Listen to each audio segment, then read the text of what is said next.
Hora de conversar com Mônica Bergamo. E aí, @Mônica Bergamo, 2 milhões de seguidores, tá de volta ou não? Bom dia. Eu tô aqui, ó, mas não tô conseguindo de jeito nenhum entrar, Eu Megali. Vocês também agora não. me deixaram numa situação horrível. Porque eu sigo aqui bloqueado, ó, não consigo. Agora, Megali, você sabe que tem uma movimentação aí, né, em torno do Elon Musk aqui no Brasil, porque você tem ele estava com um grupo de advogados, esses advogados saíram, ele se reuniu com uma advogada brasileira recentemente, Vanessa Souza, lá nos Estados Unidos, era especialista em leis de tecnologia e jurisdição. O que é jurisdição? Quer dizer, é quando o X não responde a nenhuma jurisdição, como é que funciona no mundo, como é que funciona em cada país, ele tem ou não que obedecer às regras de cada país, ou ele tem que defender o que defende a Constituição americana no mundo todo, né? Tem que seguir a Constituição americana e as leis americanas aqui no Brasil, né? Então ele teve essa reunião, antigos advogados deixaram esse caso. Vamos ver se não tem novidade por aí. Eu acho que não tem uma decisão, senão a gente saberia, né? Eu acho que não seria uma decisão secreta, mas tem movimentos do Elon Musk em direção aqui ao Brasil. Pagaram a multa, né? Starlink pagou as multas, estava fazendo uma queda de braço e cedeu. Então, quem sabe a gente tem de volta aí, e aí vai engordar de novo, não vai ler livro, vai ficar só no Twitter, né, Megali? Voltar a beber. Agora, vocês viram as pesquisas? Vocês viram pesquisas, né? O Datafolha fez uma pesquisa, agora eu estou sem o número exato, mas perguntou para os eleitores quantos por cento deles tinham Twitter. 25%. Você vê que é uma bolha, coisa que né? mobiliza muito um determinado grupo, como o nosso, mas não é assim algo que afetou de fato o Brasil todo, né? Porque muita gente não usa o Twitter. E teve ontem um manifesto de intelectuais do mundo inteiro aí, defendendo o Brasil, falando que o Brasil estava certo em tomar essa atitude, né? Que tem a sua soberania, né, tecnológica, teve a sua soberania afetada aí pelo Musk, né? E que é isso, o país tem que zelar pelas suas leis e por decidir como vai funcionar aqui essas plataformas. Bom, e já deu tempo de se formar um trending topic aqui no Brasil, um ranking dos assuntos mais comentados são eles. O Twitter voltou. 1. Já deu tempo? Já. 2. Alexandre de Moraes. 3. Vai tomate cru. Sério isso? Juro por Deus. E 4. Brasil. Mônica, vamos para o nosso assunto. O STF vai declarar a volta do foro privilegiado, que é um apelido que a gente dá para o foro especial por prerrogativa de função.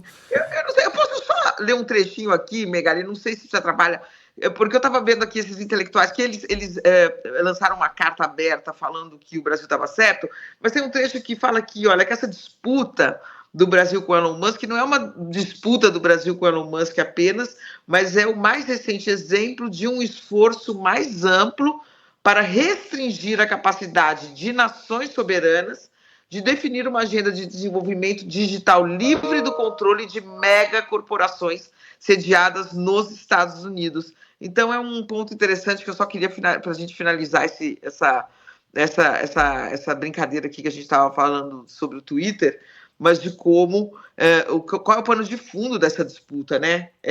Quem manda, né? Se é o país ou se é um empresário ou uma plataforma, né, que vem de fora e estabelece regras aqui dentro. Mas era só isso. Vamos falar agora do nosso assunto. Foro privilegiado de volta, depois de quantos anos? Uns 7 anos já, né? Quase 7 anos. Eu não entendi. Foro privilegiado, pode voltar? Ah, sim. É o seguinte, olha só, a decisão sobre... Você viu que o Supremo decidiu que o inquérito do Silvio Almeida vai permanecer lá na corte. Então, essa decisão consolida, né, o Megali, uma decisão que deve ser sacramentada nessa semana pelo Supremo, que é a volta do foro por prerrogativa de função, que acabou sendo conhecido como foro privilegiado, né? A partir dessa semana, uma autoridade que cometa um crime no cargo em razão dele permanece sendo julgada pelo Supremo mesmo depois que sair da sua função de deputado, de senador, de presidente, de ministro, que foi o caso do ex-ministro Silvio Almeida. Ele foi acusado de importunar sexualmente a ministra da Igualdade Racial, Aniele Franco, no cargo, né? era ministro, então vai seguir o inquérito tramitando na Suprema Corte, né? Nesse caso específico, o Supremo decidiu, mas é uma votação que está ocorrendo agora, em andamento agora, que se encerra nas próximas horas, Megali, e que vai sacramentar a volta do foro privilegiado. É isso mesmo, depois de 7 anos de uma outra regra, né? Em 2018, o Supremo restringiu esse foro, né? Você se recorda que naquele ano o Supremo decidiu que os processos contra uma autoridade, quando a autoridade perdia o cargo, eles saíam do Supremo, eles eram enviados para as instâncias inferiores. Bom, agora isso foi revertido. Qual que é o argumento técnico, Megali, da votação? É o de que a volta do foro é necessária para evitar um vai e vem de processos que geram confusão, que aumentam a lentidão da justiça. Mas tem um outro lado aí, Megali. Com a volta do foro, o Supremo retoma um poder do qual tinha aberto mão em 2018. Né? É óbvio que ministros que podem julgar autoridades que estão no cargo ou que já deixaram o cargo, que vão decidir sobre o destino dessas pessoas, não apenas de um senador, mas de um ex-senador, de um ex-presidente, de um ex-deputado, né, por anos e anos, é óbvio que ministros que têm esse poder, ou seja, são mais, vamos dizer assim, respeitados, né, do que se eles não tivessem esse poder. Então, nessa quadra histórica, vamos dizer assim, de embate entre judiciário e legislativo, de embate entre bolsonarismo e Supremo, né, de uma parcela do legislativo tramar até o impeachment de magistrados, é óbvio que a volta do foro é um elemento que fortalece o Supremo, né, Megali?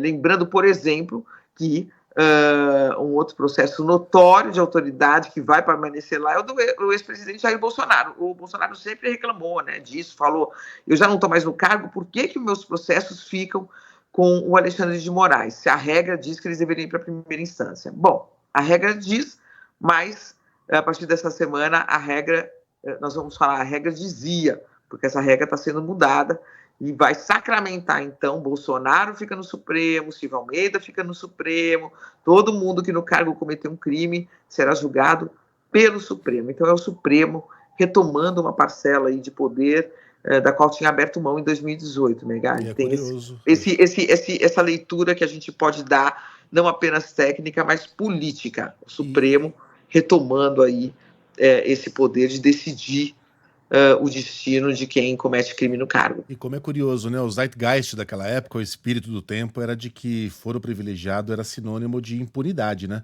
Você vai ver algumas obras de audiovisual, eu fui rever aquele filme, aquele seriado O Mecanismo, que foi feito na época da Lava Jato, quando a Lava Jato estava por cima da carne seca, né? E aí tem uma cena em que os caras na cadeia, lá os políticos, recebem a informação de que o caso deles vai para o Supremo. E eles fazem uma festa danada, se abraçam, começam a pular, estamos livres. E aí com o tempo isso foi mudando, né? Quando o seu caso tá no Supremo, você tá lascado. Tudo que você quer é que ele vá para a primeira instância. Eu nunca consegui ver esse seriado, Megali, porque eu cobria a Lava Jato e eu sempre achei que essa mistificação desde sempre era um erro histórico, né? Não existe herói, não existe nunca, né? Mas você está assistindo aí, eu fiquei até curiosa, quem sabe? Envelheceu muito mal. Já não era grande coisa na época, tá? Mas agora você vai assistir, você tá vendo enfim. Assista e depois me conte. Mônica, bom trabalho para você, até amanhã. Até amanhã. E rapidamente